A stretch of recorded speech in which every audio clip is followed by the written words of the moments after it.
Thank you so much for inviting me to this conference and letting me present our recent research. And thank you for waking up early and coming here on time. I really appreciate that.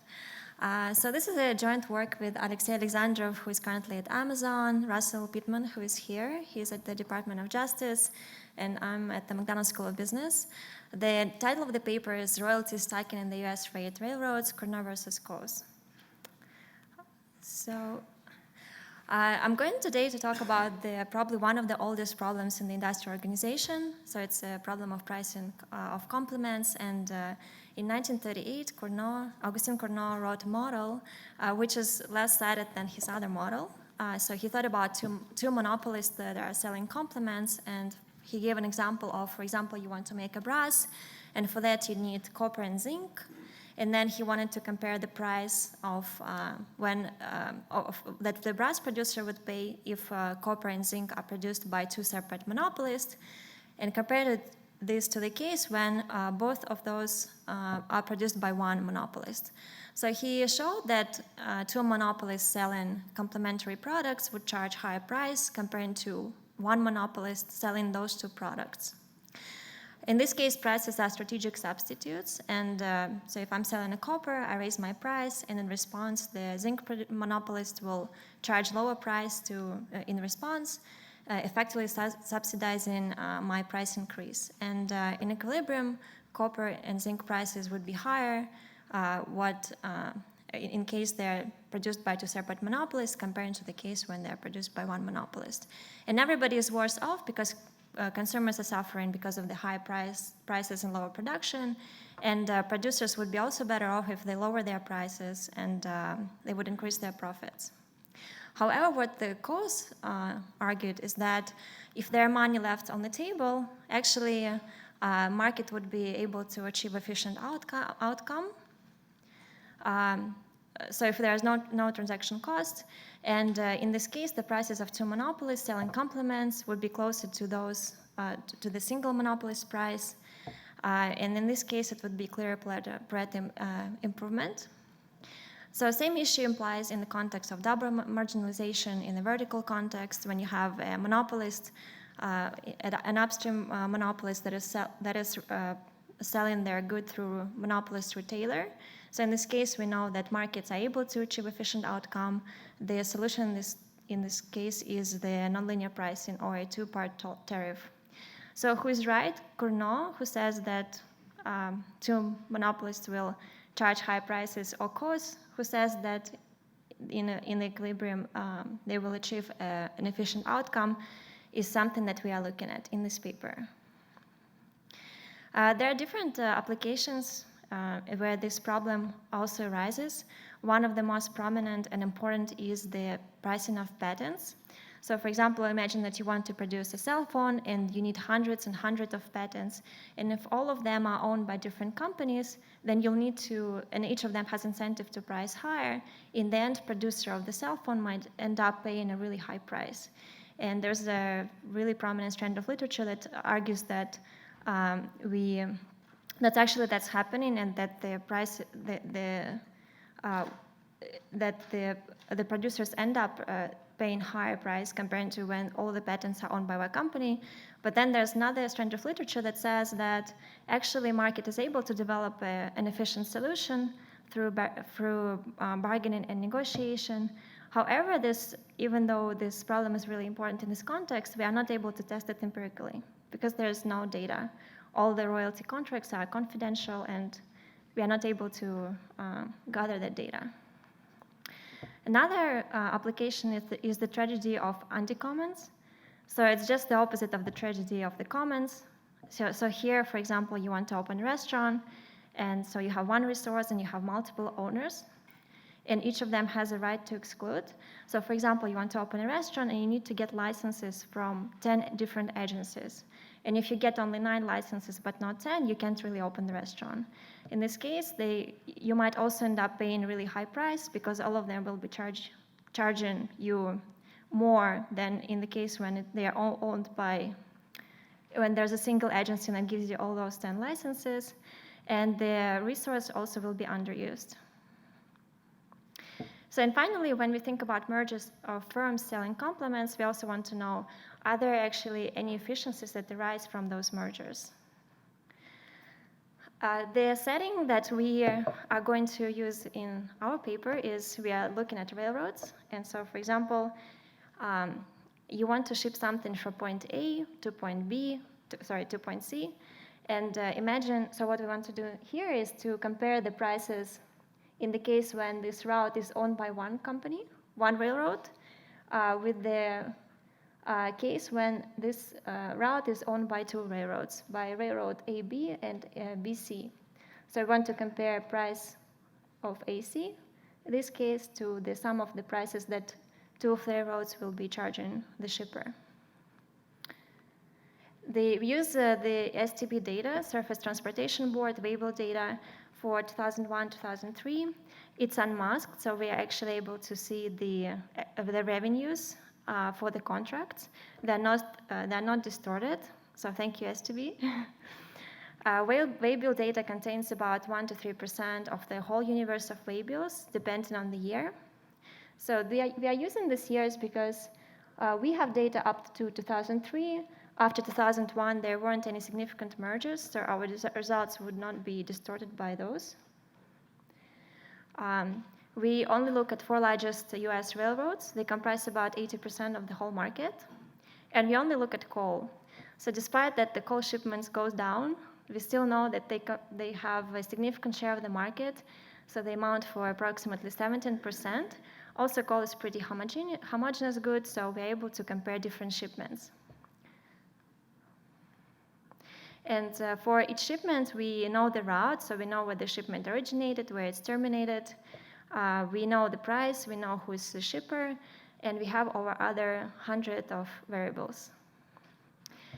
We follow the model of Jim McDonald from 1989, and then this model was also used in the Christensen Associates report issued in 2010 on the railroad industry. So in this specification, we have dependent variable, which is, I'm sorry. All right. So a dependent variable is a natural logarithm of revenue per ton mile. So this is the it's a usual industry price metric. And then we regress it on the treatment. In this case, treatment is an indicator that the shipment is served by 2 railroads or more. And then we include a bunch of other variables, such as the miles of the shipment, the tons of the shipment, the tons per car. We also use the volumes on the volume of the shipments on this route to control for the economies of scale. The indicator that the car is owned by the shipper. Then we use different concentration measures in the country of origin, in the country of destination. The indicator that the railroad is monopolist in the country of origin, and in the country of destination, we include costs. And then we include the indicator that the shipment was under the contract. So that means that there might be some negotiation over the price. And then we include various fixed effects, county of origin, destination, then fixed effects for railroads, and the fixed effects for time dummies, time fixed effects. Let me talk a little bit about the treatment variable here. The way we indicate that the shipment was served by 2 or more railroads is either if we say junction. So junction means that 2 railroads meet, or we see that there was a rebill. So rebill is the common billing practice by railroads. Sometimes in the waybill data, we don't see the whole shipment, but instead railroads would bill different parts of the shipment that were served by them. So we won't see the whole shipment, for example, from San Francisco to New York, but we'll see the shipment from San Francisco to Illinois, to Chicago, and then from Chicago to New York. But in this case, we also know that the shipment was served by more than one railroad. In our case, we have about 8% of routes that have been served by more than 2 railroad companies. There are never more than 2 railroads that we observe in our sample. So all the shipments that we have, at most, they're served by 2 companies. We believe that treatment in this case is exogenous. It's important for our model identification of the effect of the treatment, because most of the ownership in the railroad industry was determined in the 19th century, and it really it really was about how much money the railroad had to build out the tracks. And also, if you don't believe that the treatment is exogenous, we perform different robustness checks. We also perform different sanity checks for our model specification. So here are the results. We first estimate first two models for the whole sample, and we include in the first model all controls, and in the second model we include controls and fixed effects. So we have about 80,000 observations, and we see that the treatment actually doesn't have any impact. So it's negative, and it's very small, and it's statistically insignificant. That means that there's no price difference between the shipments that is served by one railroad or by more than one railroad.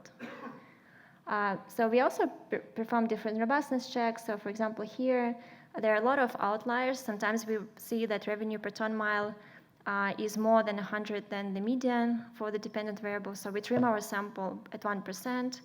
We exclude 1% of the top observations and the bottom observations, and we rerun the first two specifications. Results don't change. Again, treatment doesn't have any impact. We trim our sample at 5%. Results don't change. And then if we trim the sample and also exclude missing variable, so the rebuild variable wasn't really well collected until 2003. We see that there are a lot of missing observations. We can infer from the data that most of them are non-rebuilds. So if the observation is missing, if rebuild is not, it's just missing, we can infer that most likely there wasn't a rebuild for this shipment. But still, we want to make sure that our results hold if we exclude those. If we exclude those, the number of observations drops significantly by 20,000, but results don't change. All right. So bear with me. There are some robustness checks. Maybe if Yanonic intuition wouldn't make a lot of difference for you, but still.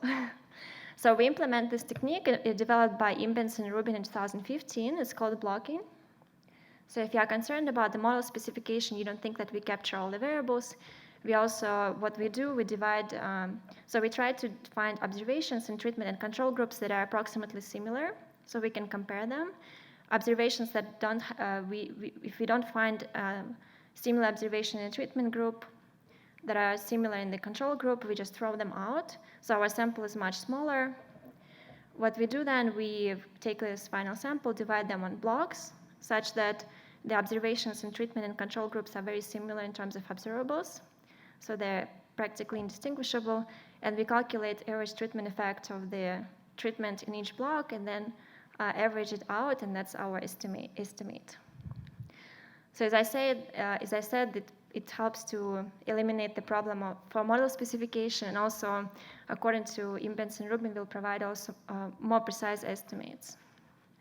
And the second thing that we do, we implement this very new technique. It's called machine learning.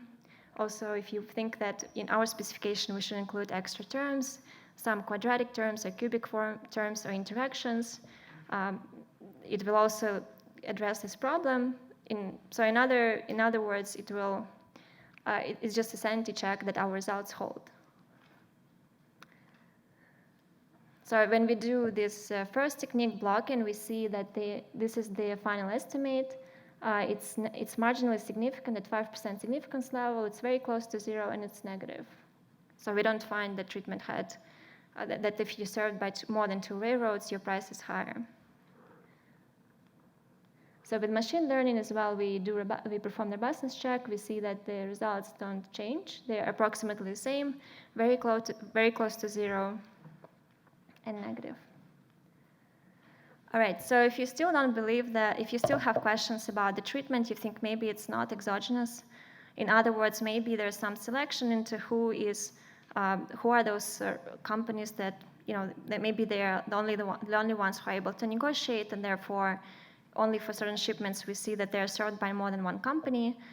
We also perform this robustness check. We look at the merger that happened on December 31st in 1996. So it was Santa Fe and Burlington North. they merged into one big railroad. It was primarily a parallel merger, so a lot of routes were not affected. In our case, we find only 3 routes that were affected. They all originate from Wyoming. So previously they were served by 2 railroads, and after the merger, they are served by this one big railroad. One of the routes got trackage rights. So another railroad company got trackage rights, so we exclude that. We only check the effect of treatment on the 2 routes that were affected. We use a difference in differences specification. We look at the 2 first years after the merger, because according to the previous research, after 2 years, the companies are fully integrated and there might be some economies of scale. But in the first 2 years, we actually might catch if this effect of if the pricing changes, if the routes were previously served by 2 railroads and now they're served by 1. And the only difference, there's no integration of the companies yet, but the only effect we should see is from this. So it's now it's served instead of 2 monopolists by 1 monopolist. So this is our specification. Again, we regress revenue per ton mile on indicator that it's a post-treatment. So it's this time dummy that it's post-merger times the dummy that the route is affected. So now it was served by 2 companies, now it's served by 1. And then we include a bunch of other variables that we included previously. We want to make sure that there are parallel trends. It's just for sanity of our estimation. We see that the red ones are routes that were unaffected, and the blue ones are routes that were affected. These routes are demeaned to preserve price confidentiality. The red line is the merger. So we see that the prices are pretty similar. And about 2 years after the merger, we see a very small price drop on the affected routes. It is really small. It's less than 0.005. So it's really hard to see if there was any impact. So now when we estimate it, we see that, so this is the effect of the merger on affected routes. And basically, we exclude the first quarter after the merger, first 2 quarters after the merger, and the whole year after a merger, just in case there were some inconsistencies in. So for example, if companies still didn't synchronize their pricing system or something like that, so we want to make sure that our results still hold. And we see that the merger didn't affect the pricing on the routes. So in other words, the prices didn't change. They didn't become small. They didn't fall down. To conclude, we perform several robustness checks. We do test this hypothesis of Cournot versus Coase. We don't find that monopolists in this case price inefficiently. We do find that they come to efficient outcome. So also it calls into question efficiencies of vertical mergers in rail industry. So maybe we are already at efficient outcome, and the small number of railroads exchanging traffic may already address this problem. That's it. Thank you.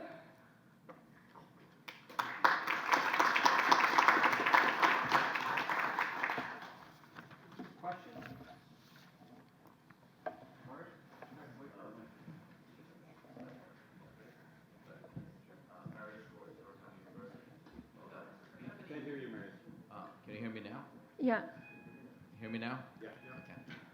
Do you have any, Mike, interesting findings? Do you have any sort of fundamental data on or explanation for how they get around this pricing problem? Yeah. Thank you for the question. I think you are touching upon a very important topic. We actually got a lot of these questions before. So we have to probably delve deeper into that. I'm not sure we can identify the mechanism from the data. So what we think is probably they might have figured out by this time, because they have these contracts. They've been doing it for a really long time. So maybe it's a repeated game, and somehow through Nash bargaining, they came into they understood how to efficiently price. That's what we think, but we don't know exactly how they achieve this, how they arrive at this pricing.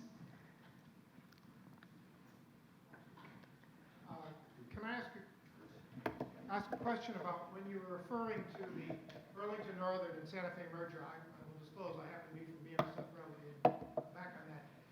You referred to the affected routes as the joint line movements of coal coming out of the Powder Basin, and then you had a number of them you said were the parallel, I think, and unaffected. And what I don't understand is, since Santa Fe Railway never served the Powder Basin, we had 3 up there, but Santa Fe wasn't one of them. What were the parallel coal routes for Santa Fe and Burlington Northern that you're referring to? Or there's something that I didn't understand what could be parallel in that market, for anywhere, but certainly in that market. Well, I can tell you exactly which routes. We have about 100 observations there, so there are different shipments that are carried over the routes that haven't been affected. In other words, if it was served by Burlington North before, it wasn't affected by the merger. It continued to be served by what used to be Burlington North after the merger. So it was still served by one railroad. If she used the word parallel, I think you didn't mean to. Those are just control routes. Okay. Oh, those are It control. makes a big difference in our vernacular because there were no parallel coal routes. I don't think she meant to. Okay. No. What I meant, what I meant is that a lot of routes were not affected by this merger. In terms of when we looked at coal shipments, we found that only 3 routes were affected. The joint line routes. Yeah, Okay. they joined after the merger. Okay. Thank you.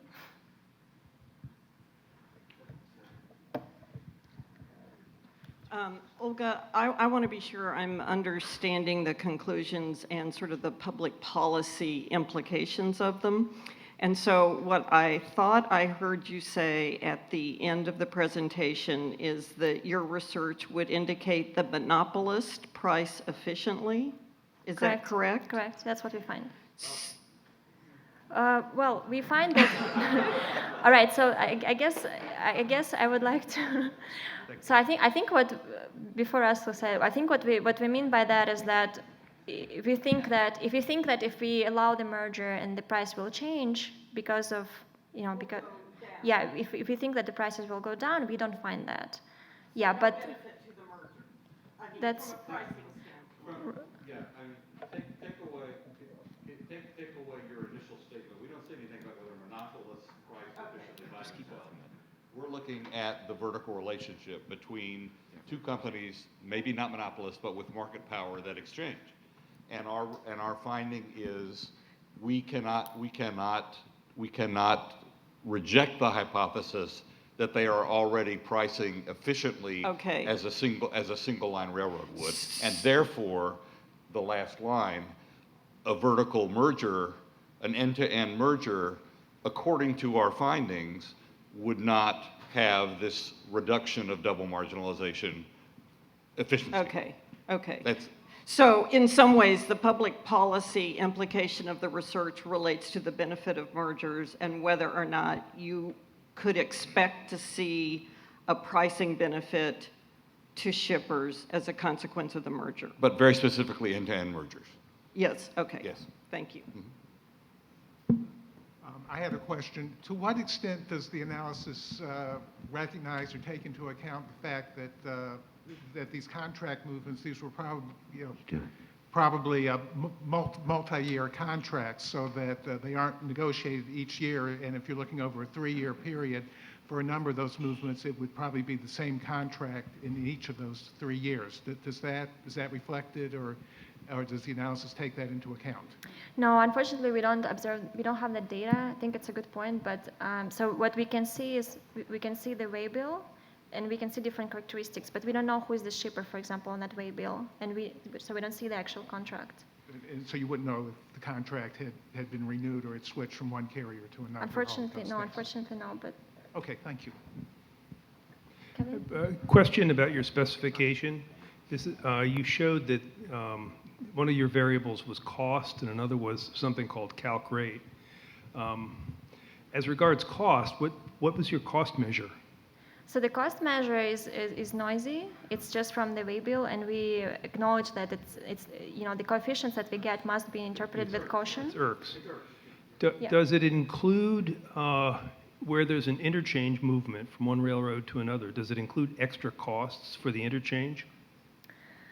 So I guess, Russell, do you want to answer that? I don't know. We use the IRCs figure Sorry. Right. We used the IRCS figure because we were trying to replicate the McDonald and Christensen results as much as possible with our change. So we attempted to do whatever they did. I don't know the answer. Because if it's IRCS costs, and Gerard and I kind of think maybe it does include some cost for the interchange movement because there's extra handling when you do a handoff like that, then your cost measure could be, you could have a drop in cost along with a drop in rate, such that there's no measured effects even though the rates are lower. Correct. It's worth looking at. And I'm just wondering what the calc rate was, just because I didn't. I went through this really quickly. It was the indicator that it was a contract versus a rate. Oh, okay. So yeah. I should add in my answer to Commissioner Miller, the views expressed are not necessarily those of the U.S. Department of Justice.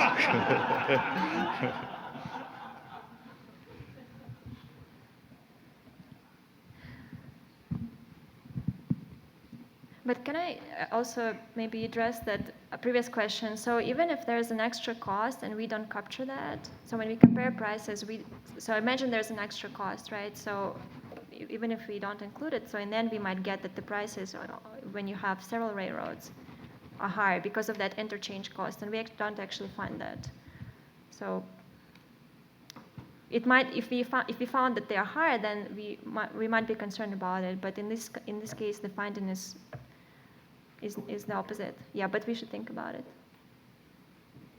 Thank you. I'm curious about the interaction of your treatment variable and the termination destination variable.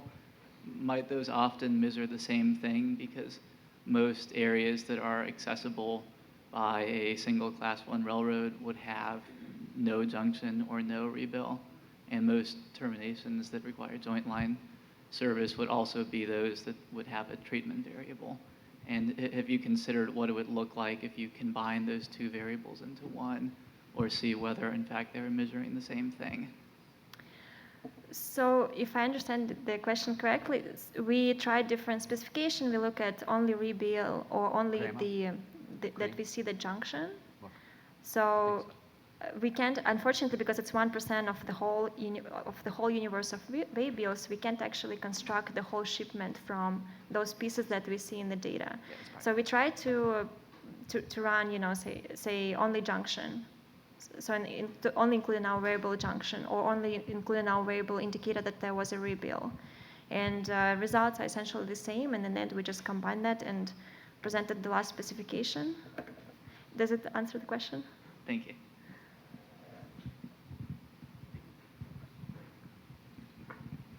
I had a caution and a question. I know from looking at the waybill myself, you actually have the opposite problem with rebill, is that a lot of them that are rebills are marked as being originating shipments.